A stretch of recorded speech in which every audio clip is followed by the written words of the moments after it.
Eu gostaria então de brevemente hoje tratar com vocês sobre a importância suprema da oração. E ela não é supremamente importante agora, sempre foi. Sempre foi. Quando você vai para as Escrituras, você vai ver que os patriarcas foram homens de oração. Abraão foi um homem de oração. Isaac foi um homem de oração. Jacó foi um homem de oração. José foi um homem de oração. Você vai encontrar Moisés, o grande legislador e libertador, como um grande intercessor da nação. Você vai encontrar Josué, o grande conquistador da terra prometida, como um homem de oração. Você verá o primeiro juiz, ou o último juiz de Israel, o mais importante deles, Samuel, dizendo para o povo: longe de mim pecar contra Deus, deixando de orar por vós. Os reis mais importantes da história de Israel foram homens de oração. Davi foi um homem de oração. Salomão foi um homem de oração. Asa foi um homem de oração. Josafá foi um homem de oração. Ezequias foi um homem de oração. Josias foi um homem de oração. Aí você adentra as páginas do Novo Testamento e você verá que João Batista, o precursor do Messias, o grande pregador, era conhecido como um homem de oração. Jesus, como um homem perfeito, um homem de oração. Os apóstolos todos foram homens de oração. Os pais da igreja foram homens de oração. Os pré-reformadores foram homens de oração. Todos os reformadores foram homens de oração. Os avivalistas, os grandes missionários, aqueles que impactaram a história com a presença do Evangelho, com a pregação do Evangelho, foram homens de oração. E hoje, eu gostaria que nós pousássemos os olhos e concentrasse nossa atenção no texto que trata de oração. E a primeira coisa a destacar é a primazia da oração. Então veja comigo no verso 1, algo interessante. Todos nós conhecemos João Batista como profeta e pregador. Essa é a grande marca dele. Mas é curioso que, muito embora os evangelhos não relatem nenhuma oração dele, aqui quando Jesus está orando, aproxima-se dele um discípulo, e a Bíblia não diz que discípulo foi este. E esse discípulo faz uma pergunta para Jesus, um pedido para Jesus. E o pedido é bem específico: Senhor, ensina-nos a orar. E ele linka isso, como também João ensinou os seus discípulos. Então João, o grande pregador, o grande profeta, o maior homem dentre os nascidos de mulher no conceito de Jesus, não só era um homem de oração, como ele também ensinou aos seus discípulos a orarem. Links na descrição desse vídeo. E foi o exemplo de João, e muito provavelmente este era um discípulo de João no passado, que fez o pedido. Agora se aproxima de Jesus e não pede: Senhor, ensina-nos a pregar. Senhor, ensina-nos a falar bonito para atrair as multidões. Senhor, ensina-nos a fazer milagres.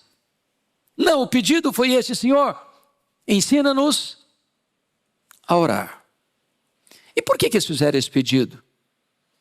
Não só porque João ensinou os seus discípulos, mas porque Jesus, como homem perfeito, eles viram Jesus comprometido com oração.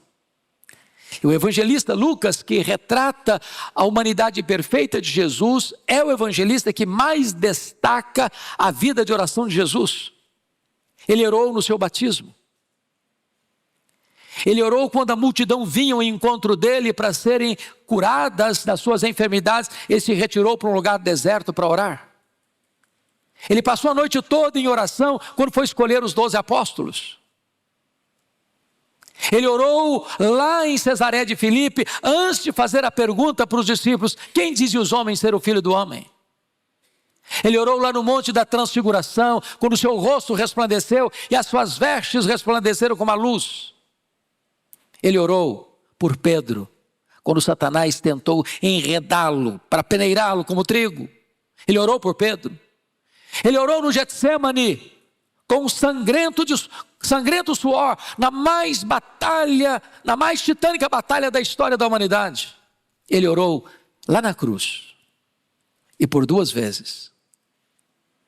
A primeira e a última palavra da cruz foram 2 orações. Primeiro, intercessória: Pai, perdoa-lhes, porque não sabem o que fazem. A segunda, de rendição: Pai, nas tuas mãos eu entrego o meu espírito. Agora aqui, esse discípulo está pedindo prioritariamente para Jesus: Senhor, ensina-nos a orar.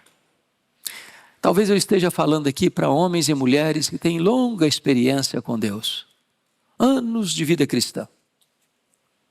É possível que eu esteja falando aqui para homens e mulheres que têm experiências marcantes de vitórias, como ouvimos agora do Salmo 44, da vitória de Deus em resposta à oração. Mas eu quero hoje ousar-me a dizer a você hoje, a mim, a todos nós estamos precisando de nos matricularmos na escola de oração de Jesus. Eu quero aprender com Ele. Eu quero aprender dEle. Eu quero aprender aquilo que a palavra de Deus tem para me ensinar sobre esse assunto. E quando Jesus então vai atender a esse pedido, Ele vai ensinar uma oração modelo. E aí eu convido você para olhar comigo no verso 2. Então Ele os ensinou: quando orardes. E eu gosto da expressão quando orardes, porque não diz se orardes. A oração não é uma opção. A oração não é apenas para um grupo de intercessão da igreja, como se houvesse só um grupo da igreja que tem experiência ou conhecimento ou vivência da oração. A oração é uma experiência da respiração da alma de todo crente. Quando orardes. E aí ele vai tratar desta oração, normalmente Mateus que traz essa oração completa, Lucas faz apenas um resumo daquela oração que Jesus ensinou. Ele vai tratar de 10 partes. Aqui há uma declaração que diz respeito ao ser a quem oramos: Pai nosso que estais nos céus. Há aqui 3 petições referentes a Deus: santificado seja o teu nome, venha-nos o teu reino, seja feita a tua vontade. Aqui há 4 declarações sobre as nossas necessidades. E aqui é uma atribuição final de louvor a Deus, porque dele é o reino, o poder e a glória para sempre. Então vamos olhar aqui um pouquinho desta oração que Jesus ensinou. Primeiramente, vamos ver o fundamento dessa oração. E no fundamento dessa oração está escrito aqui, versículo 2: Pai, santificado seja o teu nome.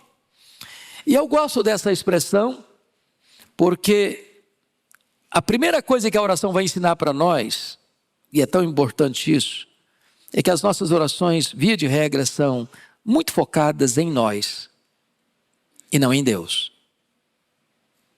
Nós pedimos muito para nós. Nós já chegamos fazendo pedir: Deus, me dá isso, me dá aquilo outro.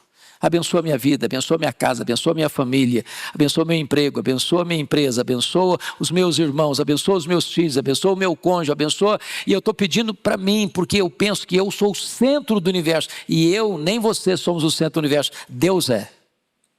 Então a oração começa não com você, começa com Deus. Começa não com as suas necessidades, começa com os interesses de Deus. A oração não começa com aquilo que vem da terra, mas aquele que são os interesses do céu. E a primeira coisa, devemos nos dirigir a Deus como Pai. Quando você diz Pai, o que implica isso? Primeiro, que esse Deus não está distante de você. Segundo, que esse Deus ama você. Terceiro, que esse Deus conhece você. Quarto, que esse Deus protege você. Ele é Pai.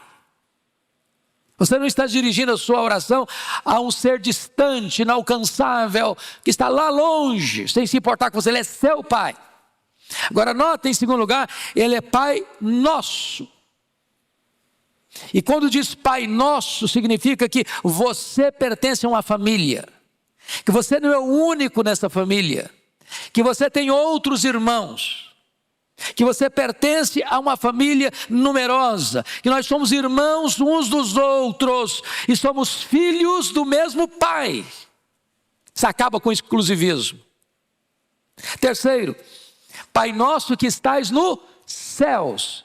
Isso implica que, embora Ele é Pai, Ele é íntimo, mas Ele é maior, Ele é transcendente. Ele não é como você, não é limitado como você, não tem as mesmas paixões que você tem. Ele é o Pai que está nos céus, Ele é exaltado, Ele é sublime, Ele é glorioso, Ele está no trono. E como dissemos, e como já lemos aqui hoje, quando Ele ordena a sua vitória, ninguém pode impedir que essa vitória chegue nas suas mãos, porque Ele está no trono, Ele tem o controle de todo o universo. Depois disso, nós vamos olhar aqui o conteúdo desta oração. E esta oração foca as primeiras petições, então, em relação a Deus e não a nós. E a primeira coisa, vejam vocês, que ele faz o pedido: santificado seja o teu nome. Então a primeira coisa é o nome de Deus. E aqui, eu não sei quanto a você, mas eu já tive dúvidas lá no passado. Falei, meu Deus, se Deus é santo, santo, santo, como é que eu posso pedir para o nome de Deus ser santificado? Eu posso santificar a Deus mais do que Ele é santo? Não posso. Deus depende da minha oração para ser santo, plenamente santo? Não. Deus não pode ser mais santo nem menos santo. Ele é plenamente santo, absolutamente santo. Aliás, a santidade, diríamos que é o grande atributo de Deus, porque dos atributos de Deus, você nunca vai dizer justo, justo, justo, amor, amor, amor, bondade, bondade, bondade. Você vai encontrar santo, santo, santo. Quando você diz santo, você define. Quando você diz santo, santo, você enfatiza. Quando você diz santo, santo, santo, você coloca em grau superlativo. Ele é absolutamente santo. Mas quando você ora para que o nome de Deus seja santificado, você não está agregando valor à sua plena santidade. Você está pedindo que o nome de Deus seja reverenciado, respeitado, honrado, temido, obedecido. Por exemplo, todos vocês assistiram a abertura das Olimpíadas e você viu a profanação que fizeram com a ceia. Nós deveríamos orar para que Deus produza temor nos corações, para que eles não blasfemem do nome de Deus. Isso tem a ver com essa oração. Agora em Gravataí, Rio Grande do Sul, está para se consagrar um altar a Lúcifer. As leis municipais impediram que a inauguração acontecesse quando eles queriam, mas nós deveríamos orar para que as pessoas temessem ao único Deus vivo e verdadeiro e não blasfemassem no nome de Deus. Quando você ora para que o nome de Deus seja santificado, é nesse sentido, para que o nome dele, que é santo, santo, santo, seja reconhecido e respeitado e reverenciado por todos. Segundo, venha o teu reino. E é importante entender o que é isso, porque algumas pessoas, dentro do arcabouço teológico delas, elas imaginam que esta oração ela é postergada para depois da volta de Jesus, como se esse reino aqui só virá com o que eles entendem de milênio na terra. Não, essa oração não é para o futuro, essa oração é para agora, é para hoje. E o que significa venha o teu reino? Significa o reino de Deus é o governo de Cristo no coração das pessoas. Quando uma pessoa é convertida a Cristo, o reino de Deus chegou até ela. Ela passa a estar dentro da jurisdição do rei. Ela foi transportada do império das trevas para o reino da luz. E o reino da luz é o reino de Cristo, onde o Senhor Jesus governa uma pessoa. Aí chegou o reino. Então não é possível eu fazer esta oração, venha o teu reino, e nunca abrir a minha boca para testemunhar do Evangelho de Cristo. Porque o reino vem quando? O reino vem quando alguém se submete ao rei. E quando é que alguém se submete ao rei? É quando ele é convertido ao Senhor, quando ele arrepende dos seus pecados e reconhece Jesus Cristo como o seu Salvador. É isso que nós estamos pedindo. É tarefa da igreja, portanto, dar visibilidade ao reino invisível, o governo de Cristo nos corações. Mas, seja feita o quê? A tua vontade, assim na terra como nos céus, diz o texto de Mateus 6. E aqui, irmãos, essa oração está na contramão de algumas teologias bem prevalecentes hoje. Porque vocês conhecem, infelizmente, uma influência de uma teologia equivocada que medrou no mercado religioso, da chamada confissão positiva, ou das pessoas chegarem para Deus e determinarem as coisas. Eu determino, eu rejeito, eu proíbo, eu decreto. É como se vida cristã fosse que a sua vontade prevalecesse no céu e não que a vontade do céu prevalecesse na terra. Mas a oração não é que a minha vontade domine o céu. A oração é que a vontade de Deus domine a terra. A oração é quando você se curva diante de Deus, para que a vontade de Deus, que ela é perfeita, lá no céu não há conflito, não há tensão, não há desobediência, não há rebelião. Os anjos de Deus são preservados de tal maneira que não há queda no mundo angelical mais, como não há recuperação no mundo das trevas mais. Tem muita gente tola dizendo, não, quem sabe Satanás se converte? Não, ele não vai se converter nunca, nem os demônios. Isso é irremediável, isso é irreversível. Como não haverá mais queda no mundo angelical? Então lá no céu a vontade de Deus é plenamente aceita, é perfeita, é completa, é cabal. E o que nós estamos pedindo é que assim como a vontade de Deus é feita lá no céu, que ela seja feita aqui também na terra, que eu me dobre, que eu me curve à boa, agradável e perfeita vontade de Deus.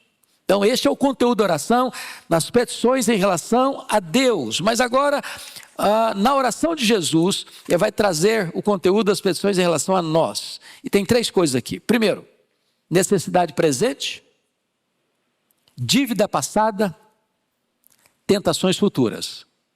É isso que eu preciso. Primeiro, necessidade presente. O que ele está pedindo para nós aí?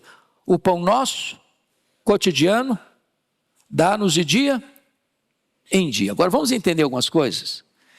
Na petição, esse pão nosso tem a ver lá com o maná, lembra? O maná vinha todo dia, se recolhesse.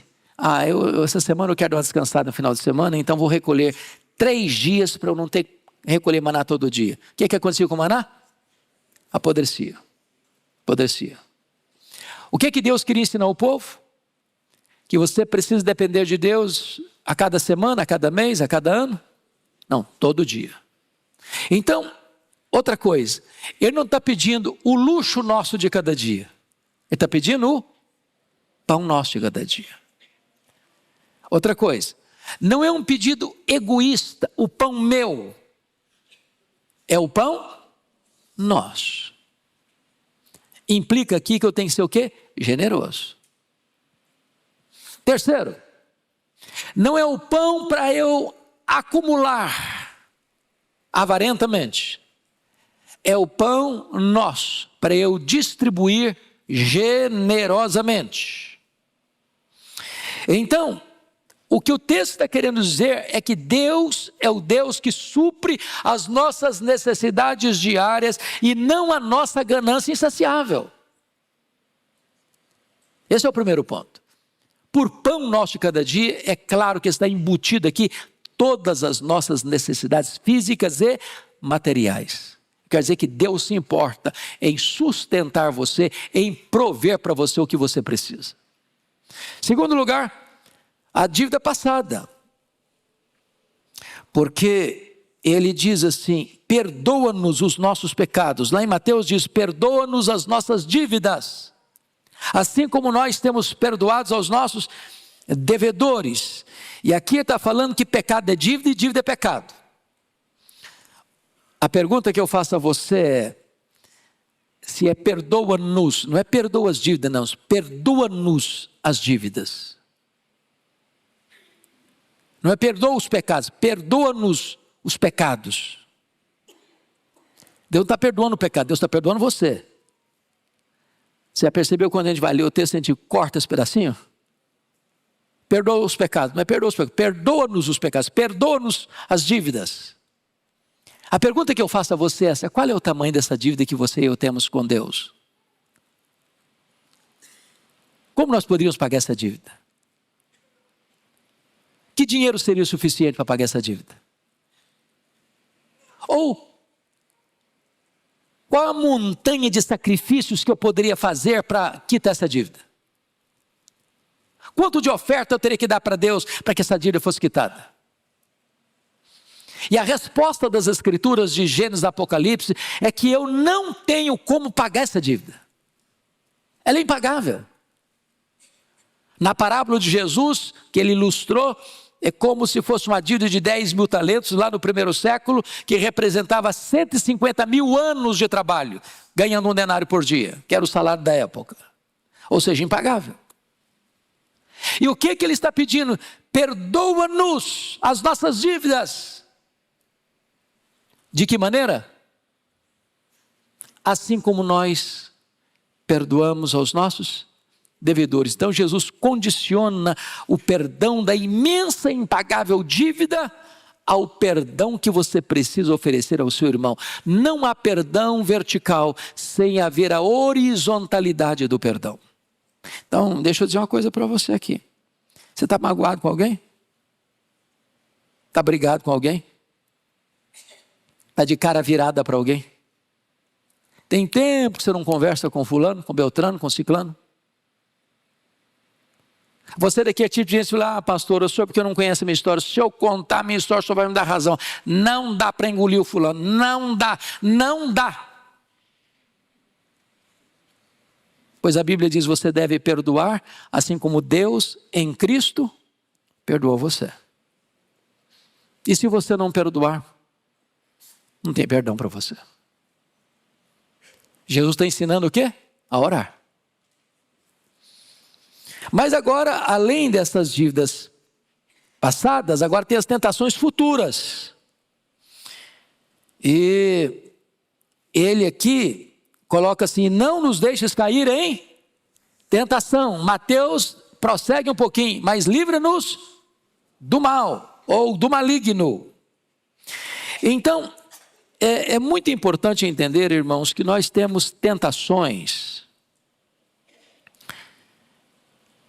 E não é pecado ser tentado. Jesus foi tentado. Deus teve um filho, o seu único filho, unigênito, que não teve pecado. Mas Deus não tem nenhum filho que não seja tentado. Não é pecado ser tentado. Deus não tenta ninguém. Deus prova. Satanás tenta. Qual a diferença entre ser provado e ser tentado? Quando Deus prova você para você para extrair o melhor de você. Quando Satanás tenta você, ele tenta você para tirar o pior de você. Quando Deus prova você para aprovar você. Quando Satanás tenta você, ele tenta você para reprovar você. Quando Deus prova você para fortalecer você. Quando Satanás tenta você, ele tenta para derrubar você. Quando lá em Mateus 6, o Senhor diz: livra-nos do mal, a palavra lá é maligno, livra-nos do maligno. Das ciladas dele, das artimanhas dele, dos estratagemas dele, das setas inflamadas dele, dos ardis dele. Então nós precisamos não só de sustento, nós precisamos não apenas de perdão, nós precisamos também de livramento dos laços do inimigo, do laço do passarinheiro, das ciladas que são armadas no nosso caminho. Precisamos pedir todo de Deus: me livre disso, me livre disso, me livre disso, Senhor. Pode ser uma tentação carnal, pode ser um problema financeiro, pode ser um problema de vaidade, pode ser um problema de ordem relacional, pode ser um problema de ordem sentimental. O Senhor está dizendo o seguinte, ensinando: olha, peça a Deus para livrar você desses ardis, dessas ciladas, dessas arapucas de Satanás. Pois bem, esse texto agora vai mostrar uma terceira parte, que é a perseverança na oração, nos versos 5 a 8. E aí o Senhor Jesus conta uma parábola. Aliás, Lucas é o evangelho das parábolas. E essa parábola só é relatada aqui em Lucas. E ele conta a história de um amigo que recebe um amigo que vai à casa de um outro amigo. E ele diz que chegou à casa dele meia-noite. Às vezes a gente estranha, mas a nossa cultura não aceita muito esse negócio de um amigo fazer a visita para o outro chegar meia-noite. Não é a nossa cultura, não é verdade? Lá no Oriente era muito comum, porque as viagens eram feitas à noite. Por que à noite? Porque durante o dia o deserto é causticante. Então as pessoas viajavam à noite. Então era muito comum a pessoa chegar na casa do amigo dele meia-noite. E aí chega esse amigo, você sabe que a cultura oriental, aquilo que é mais sagrado para uma cultura, para uma família oriental, é quando chega um amigo, ele tem que receber bem. E receber bem é comida na mesa. E esse camarada chegou na casa do amigo dele, que era amigo, meia-noite. E ele não tinha nada, o cara chegou com fome, viajou a noite toda quase. E ele não tinha pão para botar na mesa. E ele vai para a casa do amigo, meia-noite, bate a porta, o cara acorda, fala, ei, quem está falando? Opa, é o fulano, eu vim aqui para você me emprestar 3 pães. Ah, pai, não me incomoda, eu já estou deitado, meus filhos também estão deitados, não dá para levantar agora não. E Jesus termina assim, ainda que ele não se levante, pelo fato de ser amigo, ele vai se levantar e vai dar o que o cara está pedindo, por causa da importunação. O que Jesus está querendo ensinar não é por semelhança, é por contraste. É por contraste. Porque o nosso Deus, que é o nosso Pai, não tem meia-noite para Ele. Ele não está deitado. Ele não está descansando, porque está exausto do dia. Ele nunca está indisponível. Em qualquer hora, em qualquer lugar, em qualquer tempo que você o procurar, Ele vai atender você. Ele é bom, Ele é seu Pai, Ele te ama e Ele quer o melhor para você. O que Jesus está falando é por contraste. Se esse amigo importunado, impaciente, revoltado de levantar da cama meia-noite para dar o que o cara está pedindo, quanto mais Deus, com tanto prazer, com tanta alegria, com tanta disposição, vai atender a sua necessidade, ao seu clamor. É isso que esse texto está querendo dizer. Links na descrição desse vídeo. Pois bem, deixa eu encerrar, tratando agora da promessa da oração, versículos 9 a 13. Por isso vos digo, pedi, dar-se-vos-á, buscai e achareis, batei e abrir-se-vos-á. Pois todo que pede recebe, o que busca encontra, e a quem bate abrir-se-lhe-á. Então primeiro tem o pedido. Eu só chamo a sua atenção para o verbo pedir, buscai e batei. Está aqui no chamado presente contínuo. Sabe o que significa isso? Significa pedir e continue pedindo. Buscai e continue buscando. Batei e continue batendo. O que Jesus quer ensinar é que você precisa ser perseverante na oração. Segundo, o que esse texto ensina? Ele traz promessa para você, porque está escrito, todo que pede o quê? Recebe. Todo que busca, encontra. Todo que bate, abrir-se-lhe-á. O que ele está dizendo? Tem pedido e tem promessa. Deus tem promessa para quem pede. Agora preste atenção. Não está escrito que todo que pede recebe o que pede. O que está escrito é todo que pede recebe. Porque ai de nós se estivesse escrito, todo o que pede, recebe o que pede. Porque a Bíblia diz que nós não sabemos orar como convém.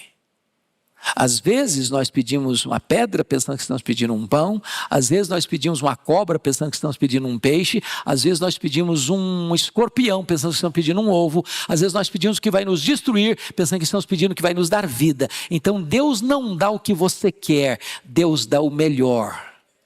Ele é seu Pai. E é por isso que Jesus conclui com essa expressão tão preciosa do texto.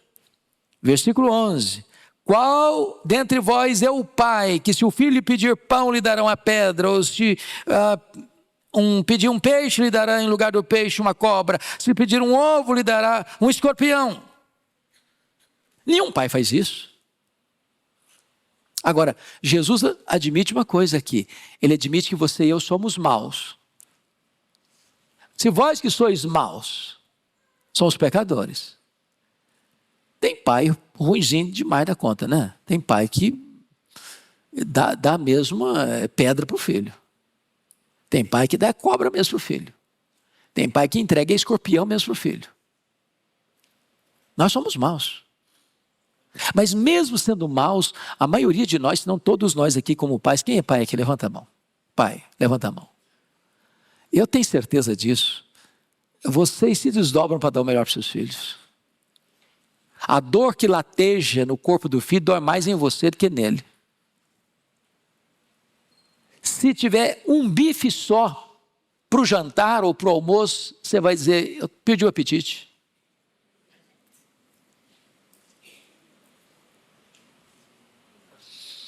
O meu pai foi um desbravador na região que ele viveu, lá no Espírito Santo, e ele precisava andar a pé 42 quilômetros para comprar querosene, que não tinha luz elétrica, e comprar açúcar, porque logo que eu chegou não tinha plantação de cana ainda, estava desbravando. E ele não tomava o café com açúcar, porque era o costume da época. Hoje é chique tomar café sem açúcar, naquela época não. Naquela época o cara era pobre mesmo, não tinha dinheiro. E ele tomava café sem açúcar, porque o que tinha, ele dava para os filhos.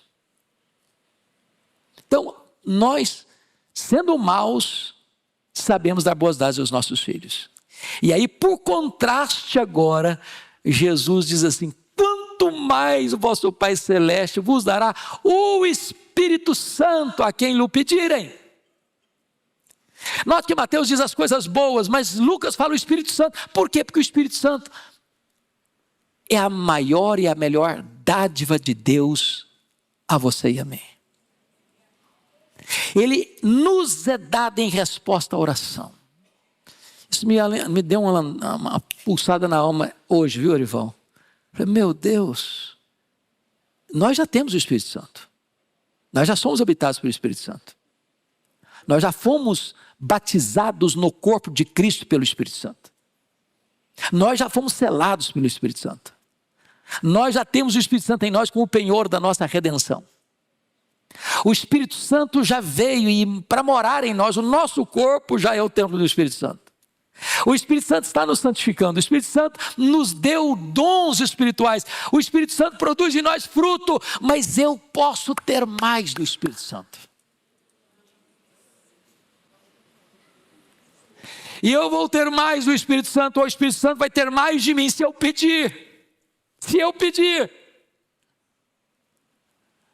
Tem dádiva melhor que o Espírito Santo? Tem coisa melhor do que o Espírito Santo vindo sobre nós, tomando conta da nossa vida, nos enchendo, nos transbordando? Eu não sei dar as melhores dádivas, mas o Pai Celeste dá as melhores dádivas. A melhor dádiva que o Pai Celeste tem é o Espírito Santo. Porque com o Espírito Santo você tem todos os desenvolvimentos de todas as bênçãos espirituais. Que Deus os abençoe, irmãos, para que nós tenhamos uma vida plena de oração, que agrade ao Senhor.